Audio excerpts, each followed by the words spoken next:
major shift happened when Anand semi-retired and he started dedicating a lot of time trying to build up a generation. It was a life-changing decision, the hardest decision for me, because I love my country and I love my people and I love my nation.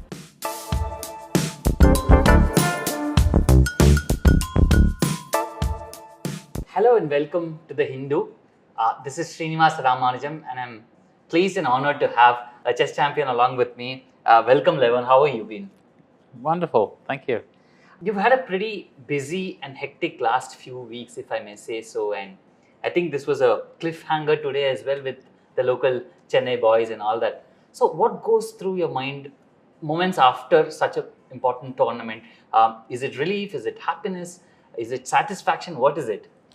I think there are certain things that happen right after you finish the game, because while you're playing a tournament, you cannot really reflect on how it has been, because you see certain mistakes, but you try not to keep it as a baggage, so to have a relaxed mind. And after the tournament, you start to see and certain things didn't work and certain things were good. So to say, right now I am relieved and I can reflect on everything that transpired. Right. You've been a regular visitor to India, so to say. I think since 2002, you've been coming here and you've been playing a lot of tournaments here. And of course, you are a regular to the Chennai Chennai chess scene as well.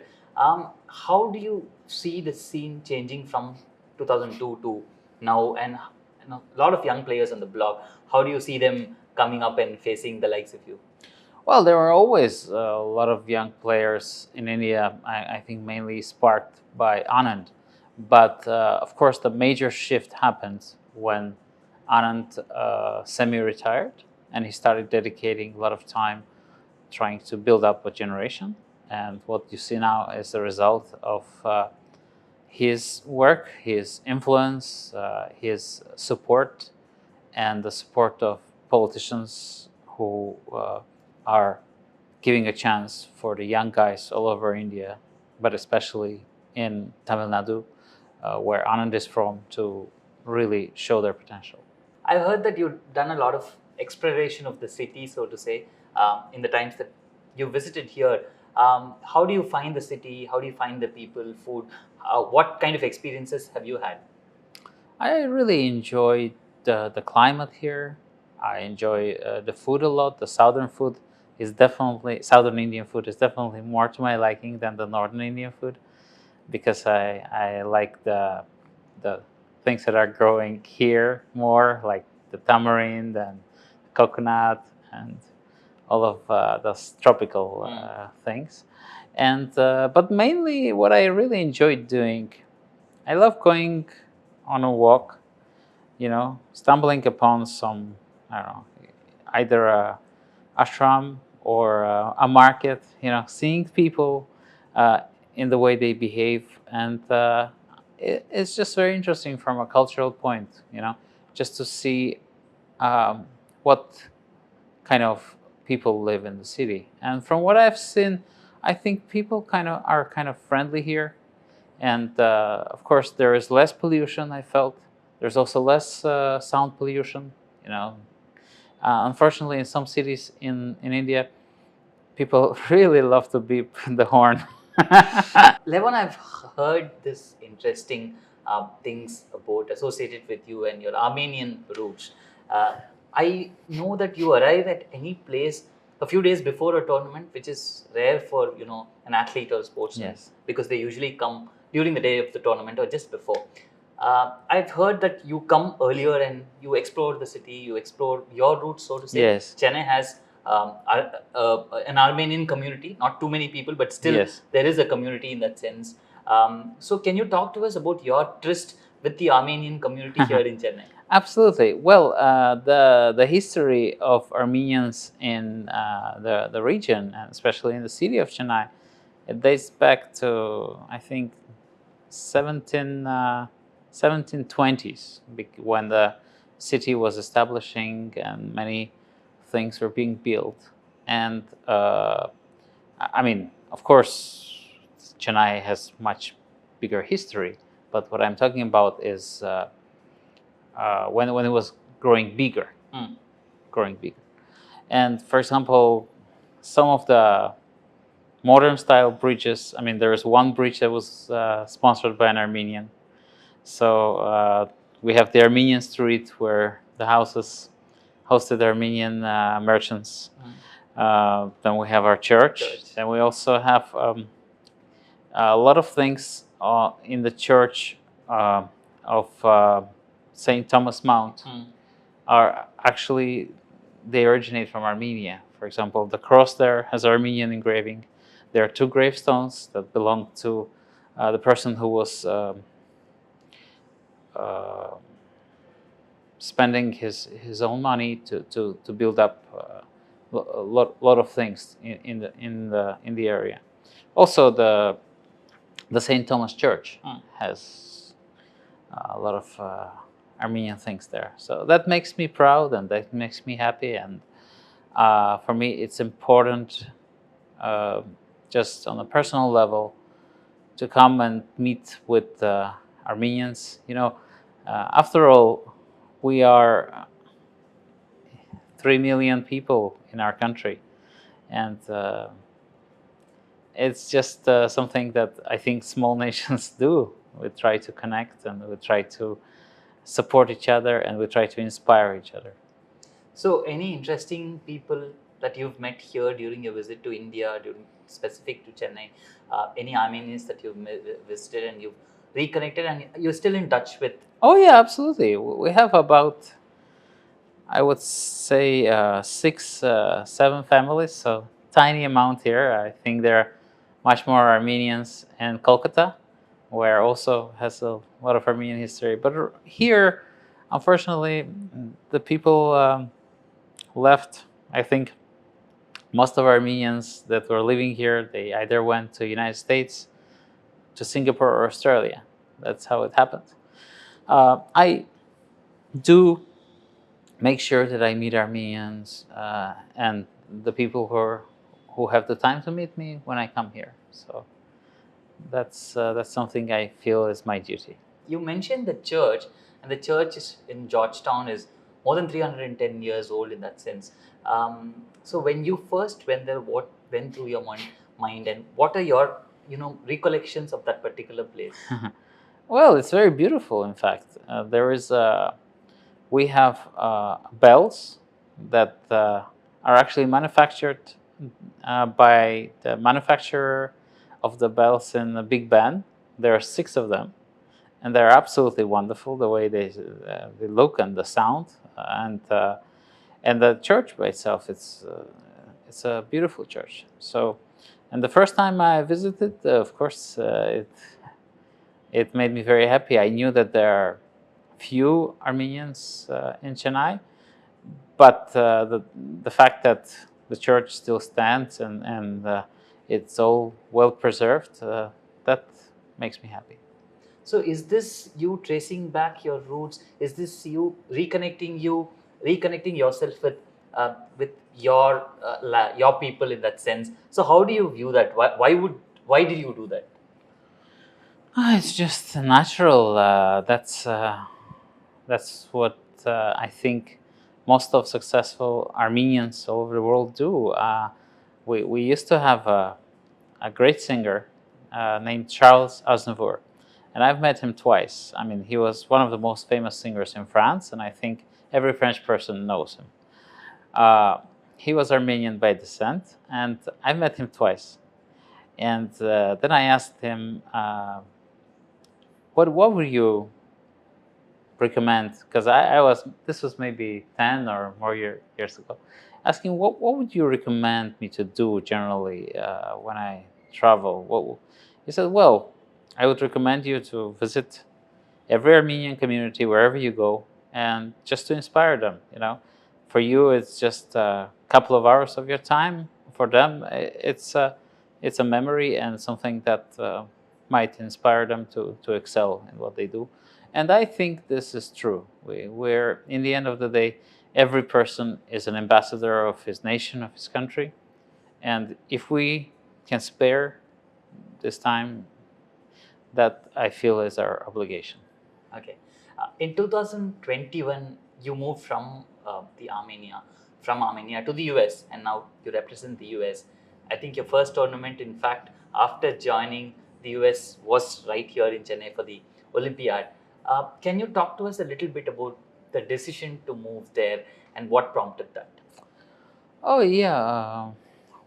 Well, at that moment, I mean, I played for Armenia for many, many years, and I've been 3 times Olympic champion with the team and won the World Championship as a team. And of course, I'm not talking about my individual awards, but just as a team, we won the European Championship. Eh, Chess was extremely popular, and we were always treated in a very special way. And our previous government was very much in support of everything that was happening and was treating chess as an essential sport for us. But when the government has changed, I think many things. It was a revolutionary government change, and therefore they accepted a lot of things that happened previously as something that was corrupt, something that was wrong, and something that was not real, and which I don't believe is true. And so they started opposing chess, and I felt that they were opposing me personally. And at that moment, I basically had a choice. Either I had to, I don't know, start protesting and going into the politics, which is not what I want to do ever, because that's, I just don't have that in me. So, or, move somewhere and continue playing chess, because unfortunately, despite the fact that chess, we might think that is a cheap sport, but to be on the top and to fight against the best players in the world, you need support. Sure. You need financial support. And when they basically told me that they're not going to support me, I had to, I had to decide what I want to do with my life. And I chose staying an active player. Was that a very tough decision to make? Because obviously you've grown up in that country, and even today you fondly reconnect with those people. So how difficult of a decision was it? Was a life-changing decision, the hardest decision for me, because I love my country, and I love my people, and I love my nation. But I'm not a person who's going to go there and try to explain to politicians who I am and what I want to do. So, when some people call you different names, and they accuse you of certain things which you're not, you can't really go on and defend yourself, because, well, I was not going to dignify those accusations that some of our victories were fake, because it was very unfair, I felt. So it was just a decision made out of necessity, not out of desire. How do you look at India backing chess? Because chess, as you know, is obviously a huge sport here, as is cricket. But of course, right now we are on the topic of chess, and we have a lot of emerging players here. We have Arjun, we have Pragnanda, we have a lot of younger players who are also doing really well in the international scene right now. So how do you see India backing its chess players? Well, I think there was clearly great support towards the players, and I am extremely happy to see that there are such tournaments that are happening with the help of local governments all over India. I know that a lot of players from different states get a chance to travel and play tournaments, and that's the way to improve. because you can support somebody, but if they have no chance to travel, and travel, of course, from India is very expensive, they're not going to be improving much. So I think the way it is moving, the chess moving, the respect is growing for the game. It's very, very positive. And I am, as a fan of chess and as a fan of Indian chess players, I am extremely content. So, who is the next big Indian superstar in chess? Obviously, right now it's Arjun and Gukesh who are playing brilliantly. Also, of course, Pragnanda. And there are lots of players that we still are going to witness that will show their potential. I'm happy that in this tournament, a local boy won the tournament, Arvind, and in fact, there is so much potential and there is so much desire that all the players need is just exposure and chances to play. Right. How do you unwind? I'm curious because we are always wondering what chess players do to unwind. You mentioned you travel, you explore the streets Yes. of the city, but generally I remember meeting Pragnananda. He told me that he plays table tennis to unwind when Yes. he's not playing chess. What do you do? I love cinema, I love music, I love visiting shows, seeing theater. I do love sports. I love playing basketball. I love playing soccer. Also table tennis as well. So there are a lot of things to do, but my favorite thing to do is to spend time with my daughter and my wife. That there's nothing better than this way of unwinding and being reminded of the greatest joys in the world. What's that one misconception that people have about chess players that you would like to dispel? That chess is boring or the chess players are generally introverts. That's not true. I think the majority of chess players are very artistic and very extroverted. For somebody who is not connected with the sport, you're meeting professional chess players, people in the chess community on a daily basis. But for somebody out on the street who just, you mentioned your wife and your daughter, you have a family. So to somebody who has no connection with the sport, why do you think it's important for a person growing up in any place in this world to learn a little bit of chess? How do you think this particular sport, what does it teach them for life? Well, chess is the hardest game that was ever invented, hardest board game. To master it, it will take a long time. I think what it teaches is patience. It teaches that to cope with losses, because even the greatest champions, they lost more than anybody can imagine. And that's the way of learning. You cannot learn unless you accept the fact that you're going to lose a lot. And I think it teaches determination, concentration. It's some sort of a meditation in a way, because you're facing somebody and you have to feel, you have to feel the connection. You have to feel what your opponent wants, and you have to feel what the position asks of you to do. So I think it definitely taught many of my friends who are not professional chess players. It definitely taught ways to concentrate and to focus, and also the following things that I mentioned already. Right. Thank you. Thanks a lot. I hope Thank you. you have a great time when you're here in Chennai, and I hope to see you soon at some point of time. And all the best for your forthcoming tournaments. Thank you very much.